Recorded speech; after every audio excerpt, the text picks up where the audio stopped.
乌军无人机又开始整花活了，挂载 AK-74 突突俄军的地面部队。之前我们聊过无人机挂火箭筒，但事实证明没有最花，只有更花。最近乌军在一架4旋翼无人机上挂载了一支 AK-74， 并在大诺沃希尔卡取得了一定的成绩。不过无人机挂载步枪与挂载无后坐力的火箭筒不同，步枪在连发的模式下会产生很大的后坐力，影响射击精度与无人机的稳定性。那么乌军是如何解决这一问题的？实际作战中，无人机挂载 AK-74 又能起到什么作用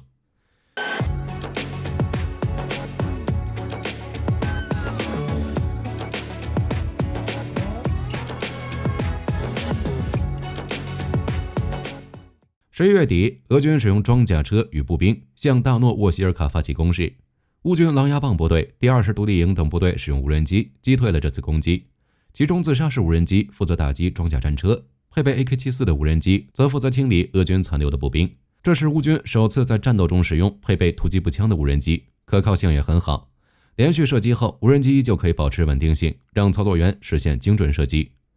该无人机被称为大黄蜂女王，由乌克兰野黄蜂公司研发，2024年7月首次公开亮相，也是乌克兰最大的 FPV 无人机。其最大的特点就是可以执行多种任务，或者说当前的 FPV 无人机都是如此，可以携带炸弹充当轰炸机或者是自杀式无人机，也可以执行运输补给任务或者充当信号中继器。重点是便宜，每架无人机大约1000美元，其 65% 的零部件都是乌克兰本土制造。之前乌军狼牙棒部队也使用过该平台进行挂载反装甲榴弹发射器的测试。不过回军之前也说过，无人机挂载步枪的难度稍微有点高，枪械发射时会产生后坐力与震动。那么乌军的大黄蜂女王无人机是如何解决这一问题的？小型无人机挂载步枪最简单的办法就是加装一个智能稳定平台，用于吸收后坐和震动。原理其实与相机的云台防抖系统差不多，不管怎么晃，相机都不会出现很大的问题。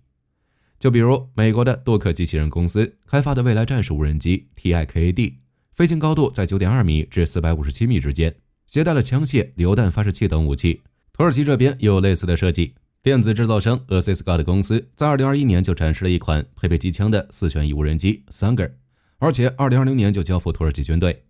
Sanger 无人机就是通过一套机械臂来吸收后坐力，并配备了一个激光测距仪，从而提高步枪射击的精度。在400米的距离上，步枪单发射击的误差在15厘米之内，也能携带40毫米口径的榴弹发射器等武器。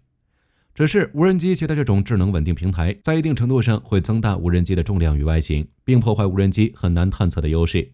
如果不想携带该设备，就挂载突击步枪或者机枪，那也有办法，无人机足够大就好，只要步枪射击产生的后坐力无法影响飞行姿态就好了。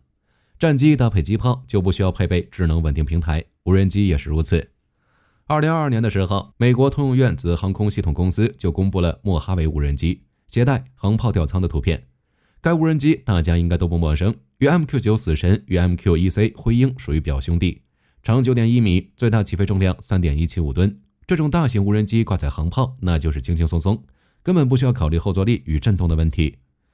当然，如果一款小型的4旋翼无人机非要挂载步枪，也有办法，那就是改进枪械。在无人机挂载火箭筒那期视频里，火力军就聊过，美国曾经研制过一款 Jerryjet 火箭式枪械，取消弹壳，把发射药装进子弹本身里面，把子弹变成一个小火箭弹，利用发射药燃烧的推力推动子弹前进。通过这种方式射击，枪械几乎没有后坐力，不会对无人机造成影响，自然也不需要什么智能稳定平台了。至于乌军大黄蜂女王无人机挂载 AK-74 是如何取消后坐力的，火力军只能回答大力出奇迹。以上这3种方式，乌军都没得选。从野黄蜂公司公布的视频来看，大黄蜂女王无人机的体型并没有很大，也没有装备智能稳定平台，而是直接将 AK-74 绑到无人机上，主打一个简单粗暴。至于火箭式枪械，在乌俄战争的当下，乌克兰大概也没有精力去研究一款有缺陷的枪械。这种火箭式枪械的子弹在出膛后，需要先飞一会儿才能达到最大速度，准度威力较差。美军当年也没有选择 Jerryjet 火箭式枪械，乌克兰大概也是如此，更别说把这种枪械研制成 AK-74 的样子。所以真相只有一个，乌军没有对 FPV 无人机或 AK-74 进行改进，这是大力出奇迹。至于无人机为什么飞得那么稳，只能说乌军的无人机操作员是老司机中的战斗机，利用飞行对后坐力进行缓冲。那么无人机挂载 AK-74在实战中可以起到什么作用呢？在之前无人机携带火箭筒那期视频里，火力军对于挂载步枪的看法是有用，但作用并不是很大，不如挂载炸弹、火箭筒或者旅热机，现在依旧如此。按照野黄蜂公司的说法，大黄蜂女王挂载 AK-74主要用来清理俄军残留的步兵。各位都知道，在当前的乌俄战场中，由于缺少装甲车辆，俄军发起的攻势大多都是步兵突击，还有一些部队使用摩托车与全地形车，甚至是电动车。对于这些目标，无人机挂载步枪杀伤力的确是高了，相当于缩小版的 A10。大家可以想象一下，俄军步兵发起攻势时，却发现一排飞行的 AK-74对着他们开火，画面相当壮观。并且无人机挂载步枪的性价比更高，无人机与火箭筒的确是便宜，但是与子弹相比还是小巫见大巫。一枚 7.62 毫米的子弹价格不过 0.5 美元。只是问题在于无人机挂载步枪精度无法保证。就目前的情况来看，大黄蜂女王挂载 AK-74，乌军并没有对其进行很大的改动。想要实现射击，单纯依靠操作员的经验，在这种情况下，作战效率会有一定的偏差。而且实际作战时，俄军步兵部队不会在同一地点固定，无人机也是如此。移动平台攻击移动目标，加上武器没有制导方式，本质就是拼运气。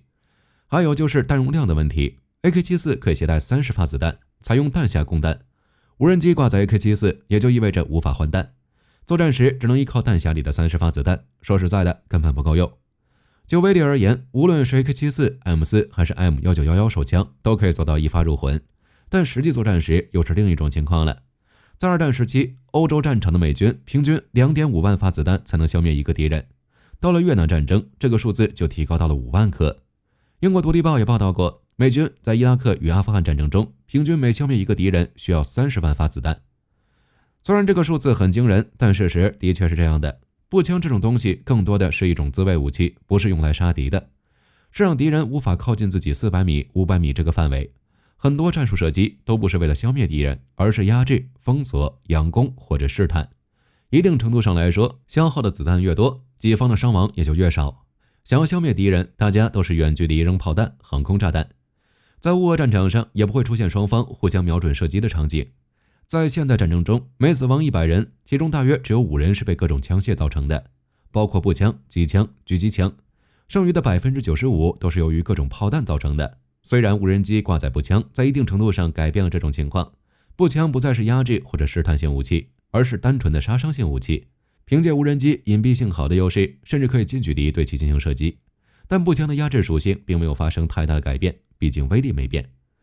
作为一种点对点的武器，步枪想要消灭敌人，精度必须足够高。很显然，无人机挂载步枪并不能做到这一点。在野黄蜂公司公布的视频中也可以看到，步枪在射击时候，枪口会有一定程度的上跳。即使是像土耳其的桑格尔无人机那样，配备减少后坐力的设备，在400米的距离上，单发射击误差在15厘米内，能否消灭敌人也是未知。毕竟防弹衣与防弹头盔还是能起到一定作用的。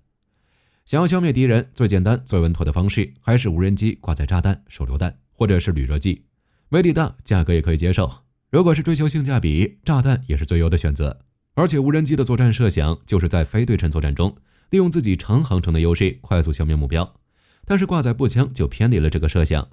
此外，一直在战区徘徊还有被拦截的风险。